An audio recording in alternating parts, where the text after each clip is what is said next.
Hello everyone. Previous video में हमने bar magnet and electromagnet के बारे में डिस्कशन की थी। बार मैग्नेट क्या होते थे, परमानेंट मैग्नेट, और इलेक्ट्रोमैग्नेट क्या होते थे, टेम्परेरी मैग्नेट। हमने इलेक्ट्रोमैग्नेट और सोलेनॉइड के बारे में डिस्कशन किया था, उन दोनों में क्या डिफरेंस है उसके बारे में डिस्कशन किया था।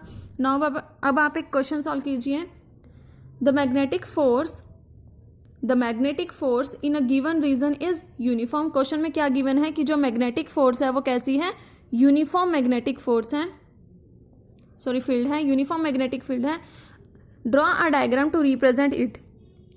डायग्राम ड्रॉ करना है मैग्नेटिक फील्ड को रिप्रेजेंट करने का। यूनिफॉर्म मैग्नेटिक फील्ड है तो कैसी फील्ड आएगी, इक्वी डिस्टेंस। हम ऐसे पैरेलल एरोज ड्रॉ कर देंगे जो क्या रिप्रेजेंट कर रही है, यूनिफॉर्म मैग्नेटिक फील्ड।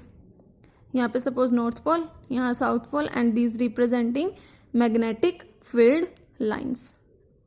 अगर ये डिस्टेंस इक्वल नहीं है तो इसका मतलब जो मैग्नेटिक फील्ड लाइंस है वो यूनिफॉर्म नहीं है, वो क्या है, non uniform magnetic field lines है। Now going to our next topic, force on current carrying conductor placed in a magnetic field. हम क्या करेंगे, किसी भी करंट कैरिंग कंडक्टर को मैग्नेटिक फील्ड के अंदर प्लेस करेंगे तो उससे भी क्या होगा, फोर्स एक्सर्ट होगी, तो उसी के बारे में डिस्कस करेंगे। इन द ऑस्टेड एक्सपेरिमेंट हमने क्या देखा था, current carrying wire exerts a force on a compass needle and deflected. Current carrying wire क्या कर रही थी, कंपास नीडल को डिफ्लेक्ट कर रही थी, क्योंकि हमने पढ़ा था ऑस्टेड के अकॉर्डिंग क्या था कि जो करंट कैरिंग कोई भी कंडक्टर है वो क्या करता है, अपने अराउंड एक फील्ड जनरेट करता है, जिसकी वजह से जो यहाँ पे कंपास रखी हुई थी वो क्या हो जाती थी, डिफ्लेक्ट हो जाती थी। अब इसका रिवर्स भी ट्रू है। अगर हम मैग्नेटिक फील्ड में किसी करंट कैरिंग कंडक्टर को रखते हैं तो वो करंट कैरिंग कंडक्टर भी क्या होगा, डिफ्लेक्ट होगा। अब इसको हमने क्या किया, एक एक्सपेरिमेंट से प्रूव किया हुआ है इसको। तो वो एक्सपेरिमेंट क्या था, यहां पे हमें क्या करना पड़ेगा, कोई फोर्स जनरेट करनी पड़ेगी, जिसके लिए हम क्या लगाते हैं, मैग्नेट्स लगाएंगे। अब यहां पे हम क्या करते हैं, मैग्नेट लगाते हैं। सपोज एक मैग्नेट का ये north hand and this one is the south hand. यहां पे हम क्या करते हैं, कोई करंट कैरिंग कंडक्टर लेंगे।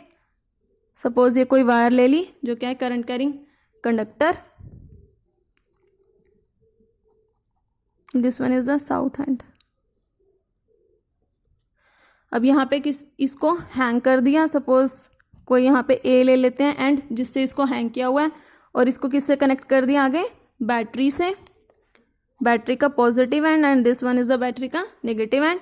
नेक्स्ट हम क्या करते हैं, कोई यहाँ पे की ले लेते हैं इसको ऑन ऑफ करने के लिए, यहाँ पे इसको की से कनेक्ट कर दिया। अब जैसे ही हमने यहाँ पे की पहले क्या थी, ऑफ थी, जैसे ही की को ऑन करेंगे तो क्या होगा, करंट फ्लो करना स्टार्ट करेगा।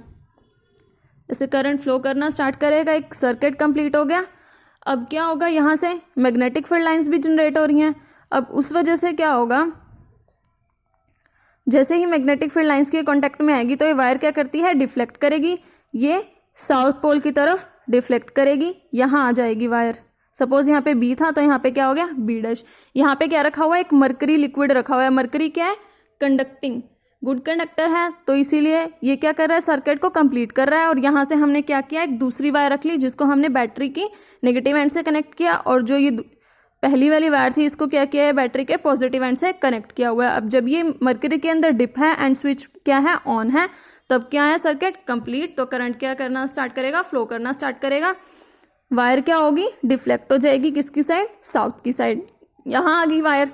अब यहां पे वायर आ गई तो सर्किट क्या हो गया, ब्रेक, करंट क्या हो जाएगा, स्टॉप। करंट स्टॉप हो गया तो वायर क्या करेगी, अपनी पोजीशन एक्वायर करने की कोशिश करेगी, दोबारा से अपनी पोजीशन पे आएगी।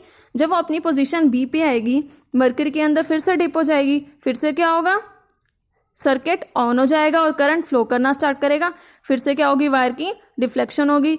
ये जो सर्किट है ये ऐसे ही वर्क करता रहेगा जब तक इसमें करंट फ्लो करवाते रहेंगे, जब तक स्विच क्या रहेगा, ऑन रहेगा।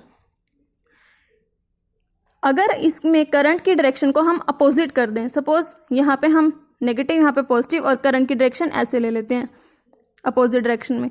अब यहाँ पे वायर क्या थी, साउथ की तरफ डिफ्लेक्ट हो रही थी, फिर क्या होगा, नॉर्थ की तरफ डिफ्लेक्शन स्टार्ट हो जाएगी। और फिर से प्रोसीजर कब तक चलेगा, जब तक कि करंट को फ्लो करना बंद नहीं करवाते, तब तक ये क्या करता रहेगा, सर्किट मूव करता रहेगा। Now next is a Fleming left hand rule. हमने क्या किया था, राइट हैंड रूल किया था, जिसमें क्या था, थंब करंट के डायरेक्शन को रिप्रेजेंट करता है एंड जो कर्लिंग फिंगर्स है वो मैग्नेटिक फील्ड लाइंस की डायरेक्शन को रिप्रेजेंट करती है।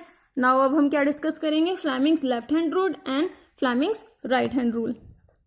फ्लेमिंग्स लेफ्ट हैंड रूल, इसमें क्या करेंगे, हम लेफ्ट हैंड का यूज करेंगे।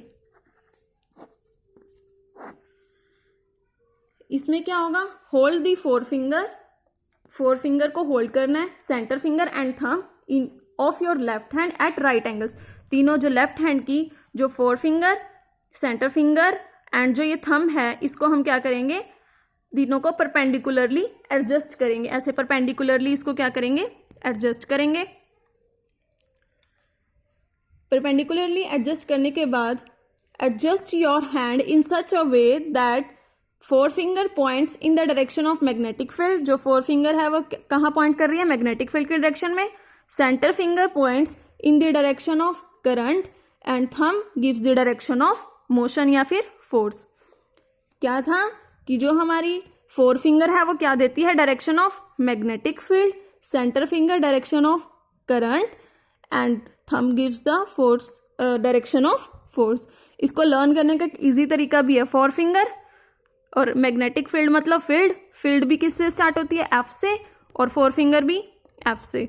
याद हो गया, एफ से फोर फिंगर, एफ से फील्ड, सी से सेंटर फिंगर, सी से करंट, और थंब क्या देगा, मोशन की डायरेक्शन या फिर फोर्स की डायरेक्शन।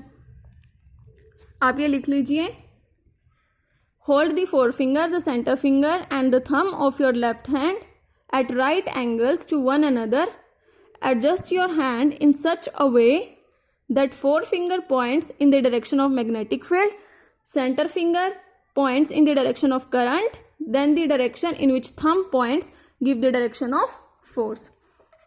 कैसे बनेगा इसका डायग्राम, यहाँ पे क्या था, मैग्नेटिक फील्ड जो कौन रिप्रेजेंट कर रही है, फोर फिंगर, डाउनवर्ड क्या है, मोशन जो कौन रिप्रेजेंट कर रहा है, थंब, और यहाँ पे क्या है, करंट की डायरेक्शन जो कौन रिप्रेजेंट कर रहा है, सी से सेंटर फिंगर रिप्रेजेंट कर रही है। ये इसको मेमोराइज करने का इजी वे है। अब हम कोई क्वेश्चन डिस्कस कर लेते हैं जिससे आपको ये क्लियर हो जाए।